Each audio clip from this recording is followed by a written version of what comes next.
Klasických Mercedesov ste na Volant TV videli už mraky, ale stále nám tu chýbala jedna konkrétna legenda. Piano alias V123. Ale dnes si to konečne splníme s týmto krásnym žltým kúskom, ktorý nielenže dobre vyzerá, ale navyše má za sebou aj jeden veľmi zaujímavý príbeh. Ja mám rád príbehy a dúfam, že aj vy. Inak zamysleli ste sa niekedy nad tým, prečo sa vôbec 123 v celom Československu hovorí piano? No ja som to nevedel ešte nedávno tiež, ale dozvedel som sa, že vraj zadný kufor a ten tvar pripomína kryt piana. No, nie že by všetky Mercedesy nepripomínali kryt piana, tie sedany, ale môže byť. Tak priatelia, toto je sľúbené piano, no a toto je Ďuri, jeho majiteľ. Ahoj. Ahoj. Dnes nám vyšlo krásne počasie, auto je vo výbornom stave, ale o tom sa porozprávame za chvíľku. Ale hlavne asi dozrel čas konečne predstaviť 123 na Volant TV, lebo toto tu úplne že chýbalo. To som rád, že si dal priestor tomuto vozidlu, a tomuto modelu hlavne vozidla, lebo to je fajn model a vlastne je to taká legenda. No je toto možné? Ďalší? To by sa mu nestalo, keby nakupuje na filtre a oleje.sk. Dopraj aj ty svojej mašine len to najlepšie. Filtre a oleje.sk. Aký je to ročník a koľko ho už vlastníš? Toto by mal byť ročník 1976, čo je úplne prvý rok výroby. Čiže má 50 rokov to auto? Čiže má 50 rokov, malo teraz, áno. A určite sa niekto pozrie a povie, že trošku vyzerali tie Mercedesy inak, že mali iné, dajme tomu, svetlá. A áno, priznávam sa, svetlá sú z novšieho modelu predné. Áno, ale tebe sa to viacej páči. Mne sa to páči viacej, hej, tie svetlá. Takže okay, no a ja ho vlastním od roku 2014. Čiže tiež už to máš, takže pomerne 12 rokov. Áno. 12 rokov. Áno. Ale v užívaní ho užívam 10 rokov. No a toto ma zaujíma, že tie 2 roky, čo sa tam stratili momentálne, že v akom stave si ho kúpil, lebo väčšina ľudí, keď uvidí takéto auto dnes, tak si povie, že to je krásne, to si určite kúpil v takom stave, no ale u teba ten príbeh začal trošku inak. To bol môj sen vždycky. Vždycky som chcel mať 3 auta. Chcel som mať Cortinu MK3, chcel som mať 123 a chcel som mať STVčku, starú Škodovku. Došiel taký nejaký čas, že chcem toho Mercedesa, tak som chodil v tom roku 2014, áno. A ja som už akože dlho hľadal, aj som chodil po tých inzerátoch všelikde, len čo bol problém vtedy, že tie auta boli viac menej buď neskutočne drahé, alebo neskutočne hnilé. Prípadne oboje. No, alebo prípadne oboje, no. Ale v tej dobe som narazil na jeden inzerát najprv v Banskej Bystrici, kde mi chlapík povedal, že Mercedes 3 liter kombi, a keď ja som chcel viac menej ten sedán, kúpe to nedosiahnuteľné vtedy, to tako nejak akože bolo, ale nebolo. No tak som išiel do Banskej Bystrice, pýtal som sa chlapíka, či auto je v poriadku, či je pojazdné, jasné, prišiel som tam, auto tam stalo, len už z diaľky sa mi zdalo, že nejak je vysoké. Tak sme tam prišli, aj s manželkou mojou, otvorili sme auto, bolo dosť hnilé, otvorili sme motorový priestor a motor tam nebol. A hovoríme, tak malo byť pojazdné. No však ono pojazdné je, však dáte si tam motor a môžete odísť. Tak to sme ako zavrhli. Okay. A v ten večer už som bol taký nabudený, lebo som už vedel, že proste ja idem kúpiť auto, že už ho mám, že som otvoril proste nejaký inzerát. Našiel som na južnom Slovensku Mercedes, celkom dobre nafotený, za 1500 eur. A hovorím, to je super, to je ešte menej ako to ideme tam, to vyzerá super, zavolal som chlapíkovi. Na život to už nevyzeralo až tak dobre. No, klasika.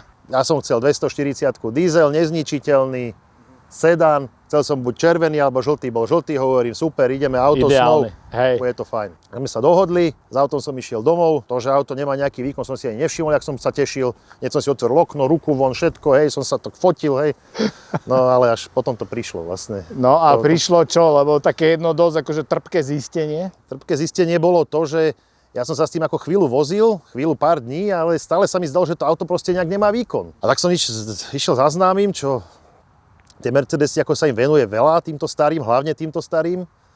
A otvoril kapotu, pozrel sa a hovorí, že no, že to je pekné, že 240 papierov, ale nie, to máš 200. Hovorím, není možné, že 200. Hovorím, pozri, Nie, pozri sa, ukázal mi číslo na čerpadle, ukázal mi tieto veci. Takže vlastne za tie roky, čo to auto slúžilo niekde, niekto tú 200 vymenil. Ja som si potom zisťoval, že či to není papierov 240 iba, ale naozaj podľa VIN čísla bola to 240 prerobená na 2 liter. No. Počkaj, dal si námahu, že vymenil aj diferenciál. Dal tam 2-litrový diferenciál, pretože s týmto diferenciálom 240-kovým by 2-litrový motor nešiel že vôbec. Čiže ty si nakoniec zohnal ten motor, lebo to je ďalšia story, ktorá sa mi veľmi páči, že ty si išiel po motore, ale zohnal si motor totálneho Matuzalema. Keď som sa pozrel, že ako to auto v stave je, tak som si hovoril, že to, tak ja nemôžem takto jazdiť, hovorím to proste bohužiaľ, hovorím, to je na hanbu. Hovorím, musím vymeniť aspoň nejaké blatníky a nejaké aspoň podbehy, prahy a tak trošku do prístreku aspoň to dať, nejak to zíde. No tak som zháňal klampiara, klampiar povedal, no 10, že nič, že proste akože vôbec, že to dojazdí a zahoď. A potom nejaký proste 88. klampiar mi povedal, že dobre, že ideme na to, ale to som musel povedať, že to budú iba blatníky a lemy. Nemohol som povedať, že celé, lebo to by ma vyhodil. Hej, tak som povedal, že tebe stačia blatníky. Tak som povedal, že blatníky a lemy a on mi povedal, že dobre.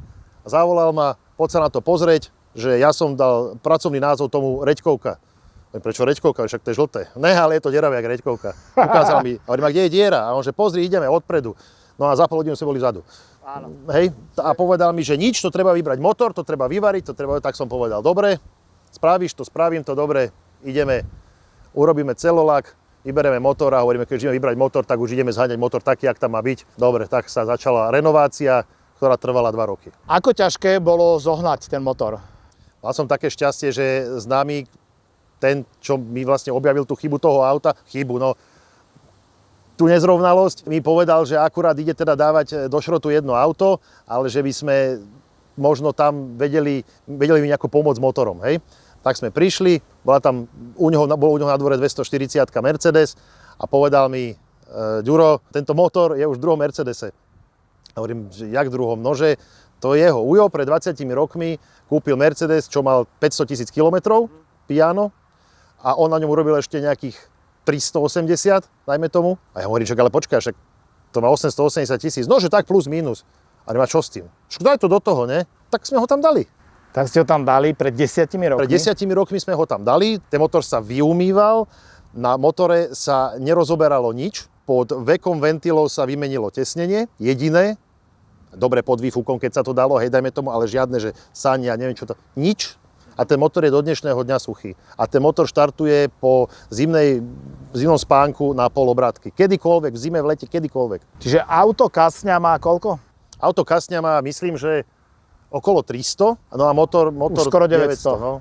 A je v treťom aute, hej. Je v treťom aute, aute, hej. Lebo väčšinou to býva tiež také odžuby na inzerátoch, že predám BMW, ja neviem, 530D, ktorý má síce 600, ale motor tam má iba 100. Tak tu je to naopak, hej, že motor má 900, ale je v zábehu pekne. Tá 240 ide, lebo stále je to atmosférický diesel, jednoduchý pravek, ale ide, že o poznanie lepšie ako to 200? To sa nedá porovnať, mne sa to až nechcelo zdať, lebo tam je o niekoľko kilovatov akože rozdiel, hej, a pritom motor vyzerá fyzicky úplne rovnako. Tak to dáš vedľa seba a keď si nepozrieš to označenie, tak to aj nerozpoznáš, hej. Je to vyslovene citeľne lepšie aj s tým diferenciálom. To bola ďalšia vec, že tam bol 200-kový diferenciál a furt to nešlo nejak dobre. A hovorím, prečo to nejde? A keď sa vymenil diferák, tak odtedy to ide. Je to citeľne lepšie, je to výborné jazdenie, dokonca na to, že to auto má 100 rokov, tak sa s tým v dnešnej dobe a dnešnej premávke jazdí úplne perfektne. Že normálne, že daily drive bez problémov, také auto. No. Nie toto konkrétne, už dáš peniaze do toho veľa, ale že si ho spravíš, ale nejaký taký obyčajný bez problémov. Týchto aut bolo vyrobených 2,7 milióna, väčšina bola, myslím, že 2,1 boli práve sedany. A keď im skončila životnosť na tom západnom svete, kde sa to hlavne predávalo, tie autá mali druhý dých a druhý život práve v krajinách tretieho sveta, v Ázii alebo v Afrike. Dodnes v Afrike vidíš tieto auta jazdiť a hlavne ty máš taký žltý, čiže niekto by mohol povedať, že to je taxík. No ale to hovoria všetci. Áno, no to bol taxík. Ale neviem, či to bol taxík, ale keby to bol originál taxík, tak taxíky mali inú palubovku. Áno. Oni mali vstávaný taxameter, takže podľa mňa to nebol taxík. Nebol taxík. Nie. No ale najviac ako taxíky sa preslávili tieto autá. A tie hltače kilometrov a dodnes teda behajú v Afrike. Osobne som to videl, takže tie či 115 alebo 123, to tam je stále živý artikel, živá fosília doslova. Ale ty ani neuvažuješ, že posunú to do Afriky. Toto tebe ostáva v garáži. Toto ostáva dcere ako svadobný dar. Dúfam, že to bude čo najneskôr, hej, ešte. Áno, ale nie, určite to neposúvam nikam do Afriky ani nikam, ale môj sen je sa ísť pozrieť do Libanonu, pretože vraj Bejrút v Bejrúte do dnešného dňa jazdia tieto Toyota 3 ako vyslovene, že akože klasické taxíky. A strašne sa tam chcel pozrieť, len tak tá situácia tam je stále horšia a horšia, takže som to...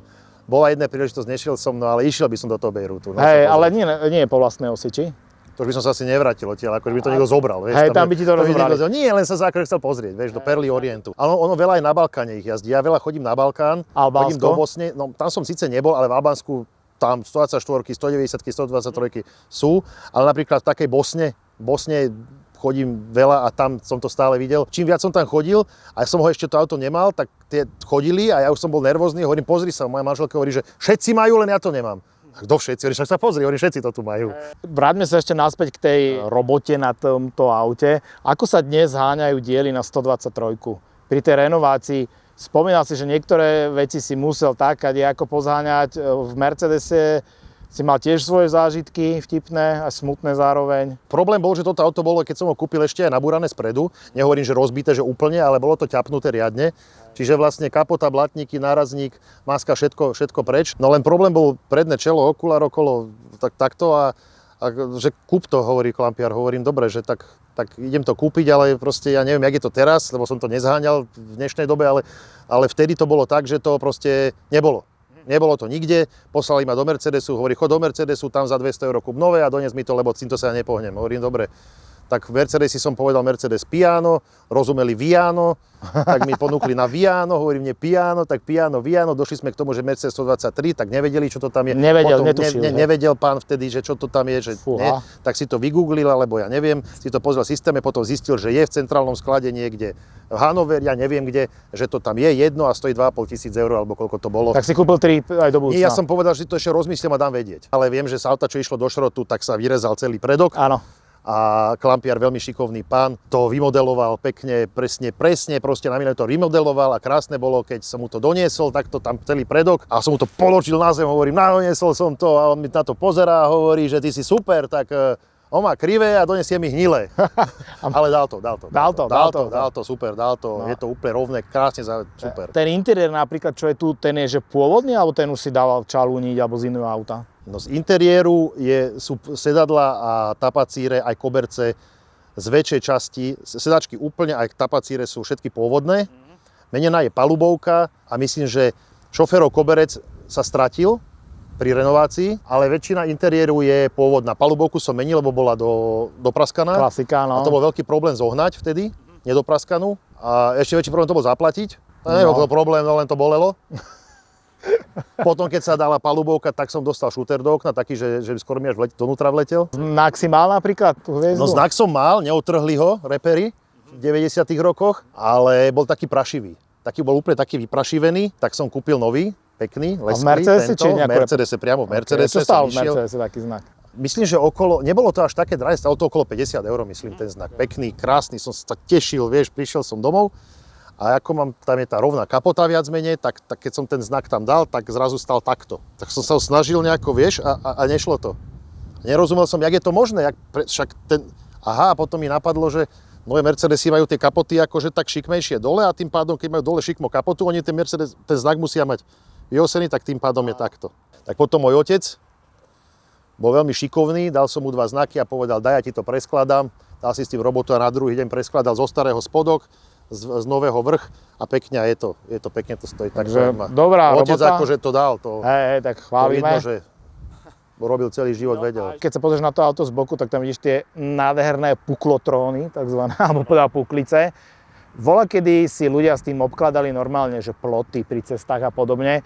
Aké je to dnes zohnať takéto puklice, originál Mercedes ešte v takomto stave?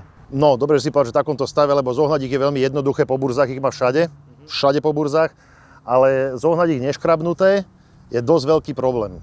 Akože dosť veľký problém zohnať nedoškrabané tie puklice a stoja už akože majlan, tie nedoškrabané. A nie, že stoja, nezoženieš, vieš. Ale sú to 14-ky, tie ešte tak reálnejšie zoženieš, možno, že nie na Slovensku, cigán, cez nejaký eBay to zoženieš. Ale 15-ky napríklad sú aj 15-ky, čo boli, dajme tomu, na 116-kách, alebo myslím, že nejaká 26 to mala, to si nie som istý, ale 116 určite, to je A kde sa hýbu ceny napríklad tých 15, že keby si chcel len tie puklice? No videl som už aj za 1000, hej. Tie 4 puklice. Áno, áno. Celé to auto, keď sa na ňom pozrieš, tak ešte stále aj tie detaily, tie chromové, ktoré tam sú a to vypracovanie, tie líštičky, všetko na teba pôsobí tak, že wow, niekto si dal záležať pri tom návrhu a aj keď otvoríš tie dvere, tak ten zvuk, však vypočujte si ho sami. A pri pohľade spredu je vidno, že to auto má aj také tie horné lišty okolo okien, ono to vyzerá super. Veľa ľudí hovorí, že toto je posledný poriadny Mercedes, ja si to úplne nemyslím, lebo 124 bola tiež fantastické auto, čo vlastne je nástupca tohto, predchodca bola 114, 115. Čo sa týka 123, tak ste to mohli kúpiť ako sedán, čo bolo najpopulárnejšie. Ty si spomínal kupé, ktoré si ty chcel, ale keď si zoberieš, že sedánu sa vyrobilo povedzme vyše 2 miliónov, z kupé to bolo 99 000. Presne tak, 99 000. Potom tu bol ešte kombi, ten bol možno o niečo populárnejší ako kúpe, ale stále to boli maximálne nižšie stovky tisíc. Ja si myslím, že okolo 400 alebo 400-500, hej. A potom bolo, každý správny africký diktátor musel mať 123 v predĺženej verzii. Pullmanovi, hej. Áno, takže to bola taká veľmi raritná verzia. Tu som dokonca ešte naživo, myslím, že ani nevidel. Ale týchto aut bolo najviac, ale dnes už to v zásade ani v premávke nevidíš. Ty chodíš aj na rôzne Mercedes razy, viem, že aj po vlastnej osi chodíš na východ Slovenska. Koľko 123 tam vidíš? No, 123 tam vidím celkom dosť, ale by som povedal, že z Poľska chodia. Poliaci majú radi Mercedesy a potom tie lokálne 123 chodia. Lebo to chodím do Svidníka na najlepší Mercedesový zraz. Zdravíme Svidník.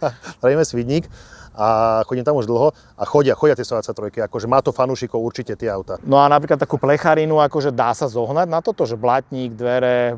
Všetko. Na tie Mercedesy to je taká výhoda, dá sa zohnať všetko. Dá sa to zohnať, dajme tomu, že v replikách nejakých poľských, keď natrafíš na dobrú, dá sa, že akože dá sa s tým, hej, pracovať. Zase to nie je také auto, že 100 000 hodnote, hej. Napríklad tie blatníky v originále sú šialene drahé, hej. Ako vieš si to objednať, Mercedes ti to donesú, ale to môžeš, ja neviem, si obrať hypotéku, vieš, na to. Horšie je to potom už s takými drobnosťami. To bižu okolo toho niekedy je tak problém. Veď to lištička, že plastík. máš milión týchto lišt, hej, takže tieto lišty, spodné lišty, máš ich milión, ale zožeň to v dobrom stave, ktorá nie je preliačená. To je problém. Aby to nejak vyzeralo, aby to nebolo rozpadnuté. Že treba aj hľadať. Tieto lišty sú poskladané, neviem, z X aut, každá je inde, hej. Aký je ďalší plán s týmto autom? Je to už v takom stave, keď si povieš, že som spokojný a už sa len vozím? Áno, pretože dal som si fakt za tie 2 roky záležať. Samozrejme, že som to auto nerobil sám, mi pomáhalo veľmi veľa dobrých známych. Teda mám ho 10 rokov od renovácie, čiže tie muchy sú už vychytané. A samozrejme, že keď sa stane občas nejaké to okno, že rozbijem, tak to si nútený.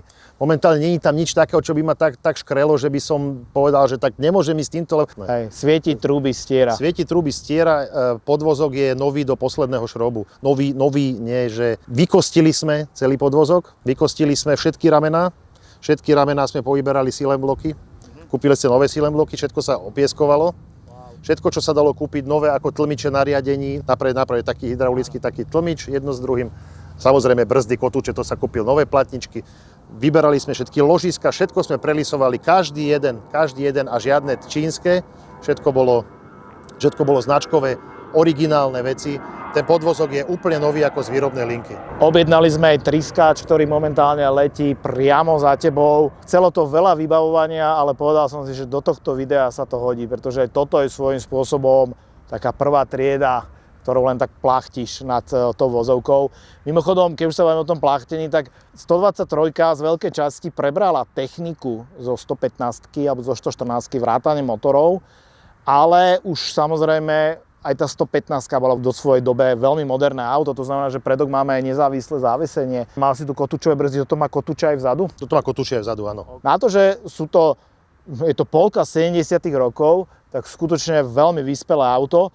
Navyše tá výbava, ktorú si mohol dať na palubu 123, tak tam mi, že ustrelila dekel, pretože tam boli prvky výbavy, o ktorých sa nám za tou železnou oponou ani že nesnívalo. Napríklad 81.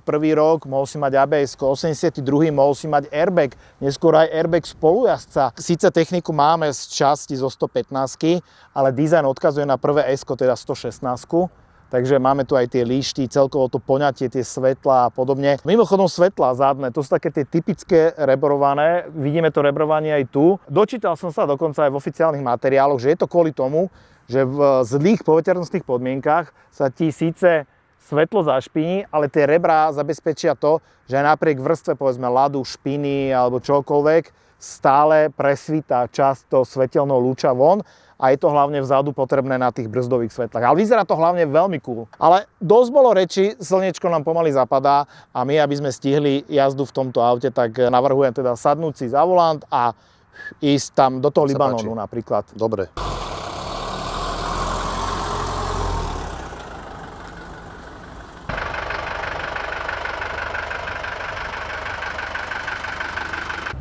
No priatelia, a toto je jazda na kompletne zrenovovanej 123. Ako môžete počuť od podvozku, absolútne že nič. A to je veľmi dobré, pretože ja keď som si čítal práve tie dobové vychvalovačky o 123, že ako to dobre žehli, ako to chodí a že naozaj prémiový luxusný feeling z toho ide, tak akože naozaj, že to je pohodlné auto. Je to veľmi pohodlné. To sa nedá že porovnať s tým, na čo sme jazdili my vtedy. Ešte je tu jedna pikoška možno zo začiatku výroby 123, neviem, možno si o tom vedel, možno nie. V 76. keď teda prišla 123, tak ten nábeh výroby bol relatívne pomalý a hlavne ten záujem bol obrovský o toto auto, pretože už všetci vedeli, že 115 bola perfektná. Dovtedy najpredávanejší Mercedes, no 123 to neskôr prekonala, ale toto auto bolo absolútne nedostatkový tovar. Čakacie doby v prvom roku, dvoch, na 123 boli až 12 mesiacov, čo znamenalo, že sa vytvoril súbežný čierny trh, ktorý ponúkal ľahko jazdené 123. No predstav si, že cena novej 123 začínala plus minus autobus tesne po 20 000, nejakých 18,5-19 000 západonemeckých mariek. A na to, aby si sa na čiernom trhu dostal do toho poradovníka, alebo aby si dostal toto auto, tak si častokrát priplácal až 5 000 mariek navrch. To znamená, že 25% extra vata nad to. Čiže ten záujem o toto auto bol obrovský. No a keď tuto teraz ľudia hovoria, že no ale to aj za sociku sme mali, nie, to sa nedá porovnať, pretože toto bola absolútne svetová extra klasa a v zásade veľa alternatív si nemal v tom čase, lebo akože kúpil si toto od Mercedesu, OK, mal si tu nejaké britské značky, ale čo sa týka kvality, tak stále ten Mercedes bola absolútna prémiovka. Vo všetkom. No a nakoniec teda už v tej polovici 80 rokov, keď toto auto skončilo, tak si pripísalo práve ten príjm toho, že to bol najpredávanejší Mercedes všetkých čias. V tej dobe 123 bol zásah do čierneho pre Mercedes. Naozaj je to z doby, keď sa tu na ničom nešetrilo. Tak ako sa to hovorilo aj o Mamute, ktorý prišiel niekoľko rokov neskôr. Aj tvoje auto je dôkaz toho, že po 50 rokoch my ideme v tom aute a ja si normálne viem predstaviť, že v čase núdze by toto bola normálne, že dailina. A ďalšia vec, čo sa mne veľmi páči, že také typické pre Mercedes, to sú tie kontrastné ručičky na budíkoch. Toto je 4-stupňový manuál. Čiže máme na tých budíkoch pekne nakreslené, že tuto máš jednotku do 40-ky, do 60-ky, dvojku, teda mal by si to tam radiť, lebo zase nemáme otáčkomer, tak aspoň takto, aby si vedel. A ďalšia vec, mi sa páči veľmi ten pásik pod tými budíkmi, kde sme vlastne kontrolky. Tie aj fungujú, aj ti, že napríklad slabá baterka a tak. Jasné. Mázanie, čokoľvek. Ono to pri štarte hlavne vidno, že oni to sa to rozsvieti a potom teraz sme, a šhavenie, hej, napríklad, ručná brzda tu nebudeme zaťahovať teraz, to sa robí ako nohou, hej. Áno. To je super do kopca napríklad. A čo ste mohli mať pod kapotou 123, tak boli tu štvorvalce, čo máme my, boli tu 5-valce a boli tu 6-valce. Všetko radové motory. A ináč sranda je, že tento radový štvorvalec, to sa nejak neprenášajú vibrácie vôbec do kabíny. Ono to je vlastne na gumených silemblokoch a keďže tie sú viac menej nové a nie sú nejaké čínske, tak plnia tú funkciu ako majú, že nie sú vlastne vyžuté, tak je to fajn, no. Aj tuto, keď si dal akceleráciu, tak to je normálne, že príjemné. No a teraz, že my z toho odpadávame, ale čo to muselo byť v 70 rokoch? Toto. Keď u nás tuto si mal nejakú... 105. Aj to si bol z tých šťastnejších. A veľmi sa mi páči, že tá prístrojovka. Ty si hovoril, že tá pôvodná síce už mala dosť. Ona bola takto dopraskaná strašne. A dosť dlho som ju zháňal ináč, tú prístrojovku. To nebolo, že takto. To bolo uprosenie proste človeka, čo povedal, že ne, že mám doma iba 3. Tie najpredávanejšie verzie, ktoré boli, tak určite by si uhádol, že je to diesel, samozrejme 200. 240D, 240D a potom s benzínou to bola 230E, čo je taká absolútna klasika. A keď môžem porovnať so 115, lebo vlastne to je asi ten posledný klasický Mercedes, čo som predtýmto šoferoval, v ktorom som sa vozil, tak toto je naozaj, že posun dopredu vo všetkom. Aj odlučnenie, aj samozrejme ten interiér je omnoho modernejší. To sa musí nechať a zdá sa mi, že to auto je aj priestranejšie. Tuto už máš vlastne prvky moderného auta, ovládanie, všetko v strede, tie páčky ako majú byť, aj tie prístroje. Vôbec to nevyzerá, že toto auto má mať 50 rokov. Je to veľmi nadčasové auto a robili to s veľmi malými zmenami vlastne tých 9 rokov, čo to vyrábali. Pri 123 bola aj taká novinka, že vlastne Mercedes tu uviedol svoj prvý vlastný kombík, ktorý si vyrábal in-house. Akože úprimne ten sa mi úplne až tak nepáči, pre mňa je to coupé asi to a potom ide práve sedan. Kombík mal veľa takých akože zaujímavostí, napríklad si ho mohol kúpiť aj z 7-miestnej a zadné vlastne sedačky boli protismere, hej. A takýchto vychytávok to bolo strašne veľa. Napríklad jedna z ďalších je, že si mal vyhrievané sedačky, mal si tu pneumatické ovládanie mnohých systémov na palube, napríklad si mal zámky, centrálne zamykanie. Toto malo tiež. Nepodarilo sa mi to už doskladať, keď sa to rozobralo bez toho, lebo to sú také plastové, také trubičky. Už boli také dosť rozpadnuté, keď sa to aj rozoberalo, tak ja som to potom zdal, už som to nechal tak. Potom si tu mohol mať tempomat, nezávislé kúrenie a najväčšia vychytávka, čo si tu mohol mať, bol rádiotelefón značky Becker. A teraz, že tipni si, koľko stál. Auto základ stál 19 000 mariek. Koľko podľa teba stál rádiotelefón Becker? Tipnite si aj vy teraz, ja vám to presne poviem. Tak ja neviem, že 3000 mariek. 3000 západonemeckých mariek. Západonemeckých, čo východonemecké nikoho netrápili. Nie, tady boli v tom Jarku parku. A vieš, že máš pravdu s jedným takým ale rozdielom, že pre tých 3000 ešte musíš pridať jednotku. 13 000 mariek stál radiotelefón do tohto auta. Dámy a páni, nemôžem uveriť tomu, že šoferujem 50-ročný diesel a mne sa to páči. Tá prevodovka, počúvaj to, jak tam padajú tie rýchlosti. Keď sa to naučíš, tak ani nevieš o tom, oni tak pekne to tam skočí, tá kulisa je fakt dobrá. Ale ešte jednu otázku mám na teba. Toto auto totiž to je filmová hviezda. Hviezda. Áno, zahralo si to už minimálne 2 filmov, hej. No a dávaj, prvý film? Prvý film bol Invalid, protagonista hlavný, hej, išiel s týmto autom kúpiť rádio. Druhý film sa volal, že Team Havna. Tam si hral aj ty v tom filme? Ja som bol šofér tohto auta, som bol taxikár. Je to super film, ja som ho ešte nevidel síce, lebo... Ani ja, ale prekvapím ťa, že hrám tam aj ja v jednej scéne, takže hralo tam tvoje auto, ty a ja, tak to musí byť veľmi dobrý film. Tak to by sme mali ísť na to do kina niekde. Daj mu, neboj sa, mu to vôbec nevadí. Wow. A do tej zákruty nemusíš nejak extrémne brzdiť, ono to má veľmi dobrý podvozok, normálne ju prejdeme. Tak normálne som, že milo prekvapený všetko. A na to, že atmosférický diesel... Ide, nie? Toto by sa ti s 2 litrom nestalo. No, akože príjemné vozenie. Ten volant je samozrejme že obrovský na dnešné pomery. Veľmi rád by som si vyskúšal porovnať napríklad aj benzínovú verziu, že o čo je iná, napríklad, že či je lepšie odlučnený ten motor. Tá dynamika v tomto dízli úplne prečila moje očakávania. Ja som si fakt myslel, že to bude... Že lenivé, že úplne. Boli nás to kalendárom? Hej, ale podľa mňa tá dynamika je dosť dobrá na to, aby si sa nestratil ani v dnešnej premávke s týmto autom. Nie, v pohode, hovorím to v pohode. Dokonca tieto 240-ky aj s automatom jazdili celkom dobre. Akože aj s tou 200-kou sa dá jazdiť, hej. Ale je to, jak keby ťa niekto držal za tričko proste. Dozadu, hej. Ten výkon, keď to aj strátiš, tak áno, tak nie je to také, že zošlapneš, že ten vystrelí, ale získaš o ten výkon naspäť lepšie ako pri tej 200-ke. Pri tej 200-ke. Lebo ja hovorím, ja som liasky nevedel predbiehať s tým. Ale toto je pre teba také kombo snov, dá sa povedať, že takto si to vysníval a takto. V tej dobe, keď som toto riešil, tak aj rozumovo som išiel do toho. Teraz možno, že keby som išiel, už by som nejakú 2.8 hľadal, že nejakú takú parádnu, hej. Ale v tej dobe som si povedal, že kto vie, ak bude jedno, že tá 240 bola najpopulárnejšia a dobre sa na to budú aj diely, aj to bude trvácne. A je to tak. A som veľmi spokojný s tým, že vôbec nemám takú nejakú, že ja mohol som, nie, dobre je to. No, pýtam sa na záver vždy takú jednu záverečnú otázku, že ak by si toto auto mohol vymeniť za nejaké iné, alebo existuje niečo v tvojich očiach, čo by toto mohlo že nahradiť, alebo keby ti niekto priniesol také auto, že že vymením ti to za toto. Napríklad, že nové Ečko, hej? No áno. A nemuselo by byť ani nové. Keby mi doniesol niekto Plymouth Superbird, možno by som nad tým rozmýšľal, ale ja by som strašne chcel Gčko. Gčko by som strašne chcel. A asi by som to možno za nejaké Gčko Super vymenil a potom by som si postavil ešte jedno takéto piano, vieš, tak na by som ho na žlto. V každom prípade ti veľmi pekne ďakujem, že my za po 100 rokoch konečne dostali k tomu natočiť toto video. Koľko to bolo? Koľko sme sa o tom bavili? Ale to sú roky. No sú to tak 4 roky, že? To sú 4 roky. Takže vidíte, na dobre sa oplatilo počkať.